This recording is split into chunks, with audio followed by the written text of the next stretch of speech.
10 minutes rest பண்ணிட்டோம். ஃபைனலாக திறப்போம். எப்படி இருக்கு பாருங்க. தக தக தகன்னு மின்னிட்டு ரொம்ப திட்டமான ஒரு குழம்பு. கொஞ்சோண்டு குழம்பு, ஒரு உருண்டை. இதை வந்து அப்படியே நீங்கள் சாதத்தில் பிசைஞ்சு சாப்பிடணும். அப்போ தான் அது உண்மையான வாழைப்பூ உருண்டை குழம்பு. இதை இப்படி பண்ணி சாப்பிட்டு பாருங்க. அசத்தலாக இருக்கும். ஹாய் மக்களே, வெல்கம் பேக் டு மதுரை மச்சான் சமையல். இன்னைக்கு சூப்பரான வாழைப்பூ கோலா உருண்டை குழம்பு நம்ம பண்ண போகிறோம். அதுக்கான இன்க்ரீடியன்ஸ் நான் எடுத்து வச்சுருக்கேன். பார்ட் ஆஃப் இட், மிச்சதெல்லாம் வந்து போக போக நம்ம ஆட் பண்ணிக்கலாம். முதல்ல 1 கப்பு கடலை பருப்பு, இதை வந்து எடுத்து நல்லா ஊற வச்சுருக்கோம். ஃபுல்லாக அது ஊறிடணுங்க, மலர்ந்துடணும். இது ஃபுல்லாக மலர்ந்துடணும், அப்போ தான் வந்து அது சரியாக வரும். இங்கே வந்து பார்த்தீங்கன்னா ஒரு சின்ன பூ, இது எங்கள் வீட்டில் வளர்ந்த செவ்வாழை பூ. இதை வந்து நான் சூப்பராக அரிஞ்சு வச்சுருக்கேன். இது எப்படி அரியணுன்றதை மாத்திரம் நான் ஒரே வாட்டி நான் ஒன்று பண்ணி காமிக்கிறேன். கொஞ்சோண்டு எடுத்து வச்சுருக்கேன். இதுதாங்க அதோடைய குடல்னு சொல்லுவாங்க. உள்ளுக்கு இருக்கிற இந்த பெரிய ஸ்டேமன், இது வந்து நரம்புன்னுவாங்க. ரெண்டையும் சேர்த்து இப்படி இழுத்துருங்க, அவ்வளவுதான். இன்னொரு வாட்டி பண்ணி காமிக்கிறேன். இந்த நரம்பு மற்றும் இந்த குடல், இது வந்து பை மாதிரி இருக்கும். ரெண்டையும் சேர்த்து இழுத்துருங்க. இது ரெண்டையும் நீங்கள் சேர்த்து போட்டு அரைச்சிங்கன்னா வாயில் சாப்பிடவே முடியாது, பயங்கர கசப்பும் ஏறிடும். இன்னும் ஒன்று பண்ணி காமிக்கிறேன். ஓகே, இதுவும் இந்த பையும் சேர்த்து எடுத்துருங்க. தண்ணியில் போட்டு வச்சுருங்க, அப்போ தான் கருக்காமல் இருக்கும். ஓகே, இப்போ நம்ம ப்ரிப்பரேஷனை ஸ்டார்ட் பண்ணிடலாம். வாங்க நம்ம குக்கிங் ஸ்டார்ட் பண்ணலாம். ஒரு பேன் எடுத்து வச்சிட்டேன், தீ பற்ற வச்சிட்டேன். இப்போ ஒரு மேஜை கரண்டி எண்ணெயை வந்து நம்ம ஆட் பண்ணிடுவோம். வெறும் இந்த வாழைப்பூவை வந்து வதக்கிறதுக்கு தான். அதோட கொஞ்சோண்டு வெங்காயத்தையும் சேர்த்து நம்ம வதக்க போகிறோம்.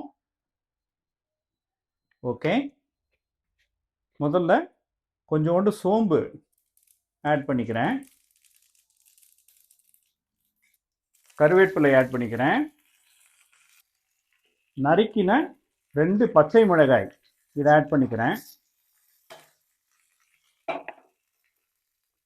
இதோட நறுக்கின ஒரு சின்ன பெரிய வெங்காயம் இதையும் ஆட் பண்ணிக்கிறேன். இதை நல்லா கலந்து விட்டுடலாம். லைட்டாக உப்பு சேர்த்துக்குவோம். ஒரு 1/4 தேக்கரண்டி உப்பு.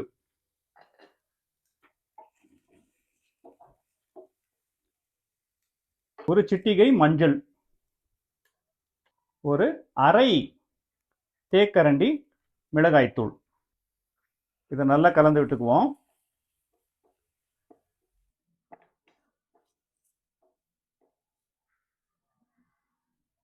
இதோட நம்ம அரிஞ்சு வச்சிருக்கிற, நல்லா கழுவி வச்சிருக்கிற இந்த வாழைப்பூவை சேர்த்துடலாம்.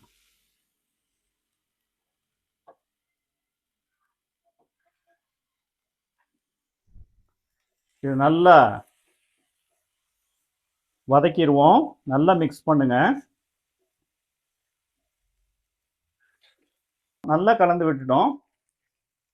இப்போ இதுல கொஞ்சம் தண்ணியை நம்ம ஆட் பண்ணி ஒரு 7 to 10 மினிட்ஸ் நல்லா குக் பண்ணி எடுத்துடலாம்.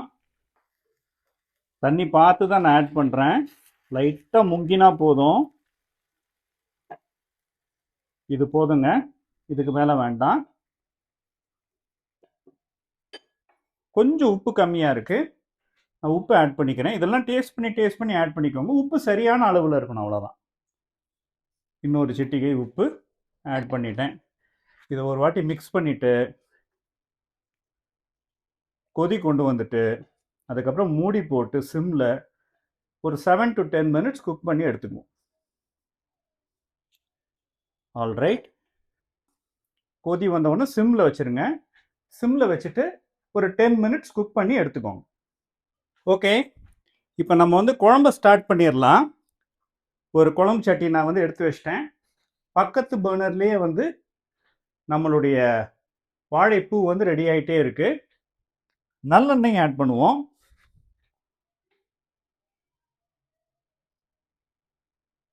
ரெண்டு மேஜை கரண்டி நல்லெண்ணெய் நான் வந்து ஆட் பண்ணிக்கிறேன். கடுகு ஆட் பண்ணுறேன். பொரிஞ்சிருச்சு. இப்போ சோம்பு ஆட் பண்ணிக்கலாம்.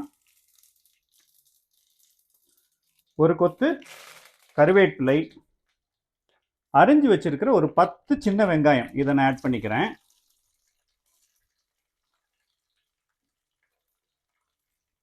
5லிருந்து ஒரு 8 பல்லு பூண்டு சைஸை பொறுத்து நான் வந்து ஆட் பண்ணிக்கிறேன். இதை சூப்பராக வதக்கிடுவோம்.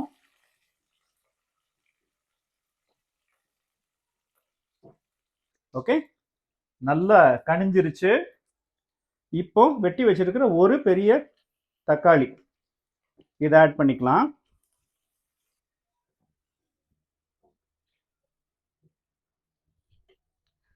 இதை மூடி போட்டு ஒரு 3 to 4 மினிட்ஸ் வதக்கி எடுத்துக்குவோம்.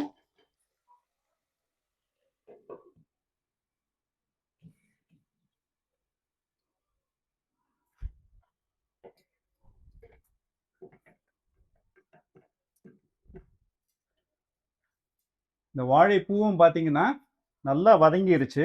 இந்த ஸ்டேஜில் ஆஃப் பண்ணிக்கலாம். ஆஃப் பண்ணி இதை கூல் பண்ணிக்கோங்க. திறந்து பார்ப்போம். ஆஹா, தக்காளி அருமையாக வதங்கிருச்சு. பியூட்டிஃபுல். இப்போ நம்ம மசாலாஸை சேர்த்துடலாம்.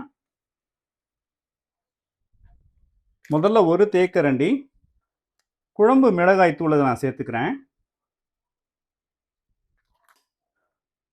அரை தேக்கரண்டி தனி மிளகாய் தூள் சேர்த்துக்கிறேன். ஒரு சிட்டிகை மஞ்சள் சேர்த்துக்கிறேன். கொஞ்சம் கூடயே சேர்த்துக்கிறேன். 2 தேக்கரண்டி தனியா தூள் சேர்த்துக்கிறேன். இதை நல்லா கலந்து விட்டுக்கலாம்.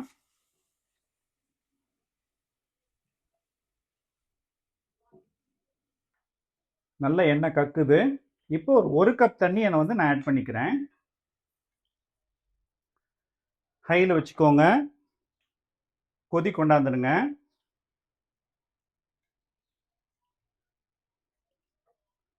இந்த மசாலா ஒரு 2 நிமிஷம் கொதிக்கட்டும். அதுக்கப்புறமா நம்ம புளி தண்ணியை ஆட் பண்ணலாம். இப்பயே புளி தண்ணி ஆட் பண்ணிட்டீங்கன்னா அவ்வளோதான், மசாலா வந்து வேகவே வேகாது, அப்படியே ஷட் டவுன் ஆயிரும். இந்த மசாலா கொதிச்சிட்டு இருக்க டைமில் இப்போ நம்ம வந்து ஊற வச்ச பருப்பு இதை மிக்சி ஜாரில் போட்டுக்கிட்டேன். இதோட வாழைப்பூ இதையும் சேர்த்து போட்டு நல்லா கொர கொரன்ட்டு அரைச்சி எடுத்துக்க போகிறேன். இவ்வளோ தண்ணி இருந்துச்சு, இதை வந்து நான் அவாய்ட் பண்ணிட்டேன். இதை வந்து நான் அந்த மிக்சி ஜாரில் சேர்க்கலை.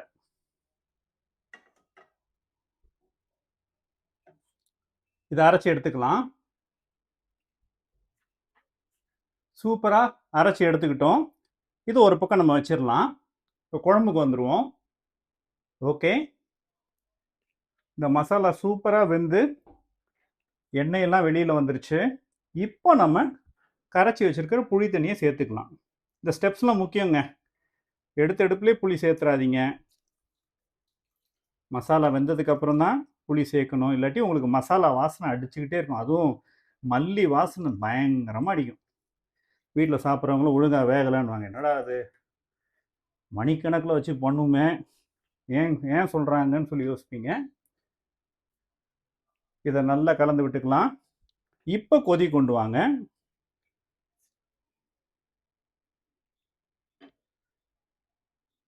கொதி கொண்டு வந்து ஒரு 5 மினிட்ஸுங்க இந்த புளி வந்து நல்லா வெந்து வரணும். கொதி வந்துடுச்சு. நம்ம மூடி போட்டுடலாம். அருமை. ஓகே, நம்மளுடைய குழம்பு வந்து சூப்பராக கொதிச்சிட்டு இருக்கு. இந்த நேரத்தில் வந்து இந்த குழம்பு திக்கன் பண்ணுறதுக்கு 2 பண்ணுவாங்க. ஒன்று தேங்காய் சேர்த்துருவாங்க. தேங்காய் சேர்த்து அது தேங்காய் குழம்பாக மாறிடும்.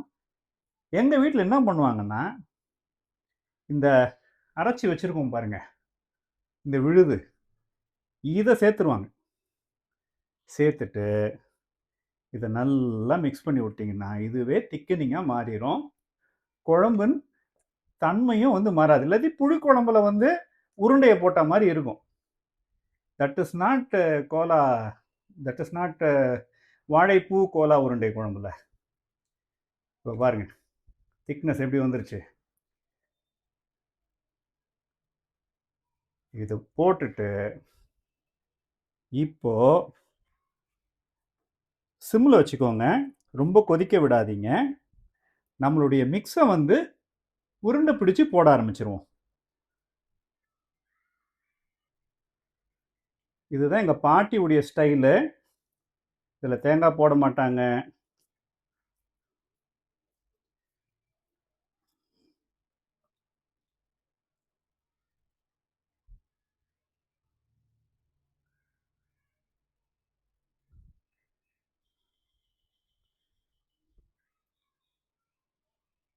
ஓகே, உருண்டை போட்டாச்சு. இப்போ இதை மூடி போட்டுருங்க, சிம்லேயே வச்சுட்டு. ஃபர்ஸ்ட் இது கீழே பேஸ் வந்து ஒரு 2 மினிட்ஸ் வேகட்டும். சரி, இப்போ 2 மினிட்ஸ் குக் ஆயிடுச்சு. இப்போ நம்ம என்ன பண்ண போகிறோம்னா, இந்த மாதிரி ஒரு லேடில் எடுத்து இந்த சூடான குழம்பு வந்து இப்படி மேலே ஊற்ற போகிறோம்.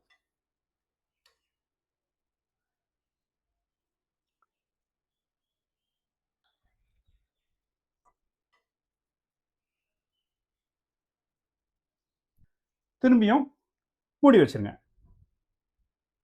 அப்படியே ஒரு 2 மினிட்ஸ் அது வேகட்டும். சரி, இப்போ பாருங்க, பயப்படாமல் பண்ணுங்க. கடாயை 2 பக்கம் பிடிச்சிக்கோங்க. பிடிச்சிட்டு இந்த குழம்பு அப்படியே சுற்றி விடுங்க. ஓகே, நடுவில் கேமரா இருக்குது, அதனால் கை. ஓகே, இப்படி சுற்றி விட்டுட்டு இப்போ இந்த லேடில் வச்சு அழகாக அடியிலேருந்து அப்படி திருப்பி விடணும். சூப்பராக வந்துருச்சா? இதுக்கு பொரிக்கணுமா? உடைக்காமல் பண்ணுங்க. இப்பயே நல்லா அது வெந்து கெட்டி ஆயிடுச்சு.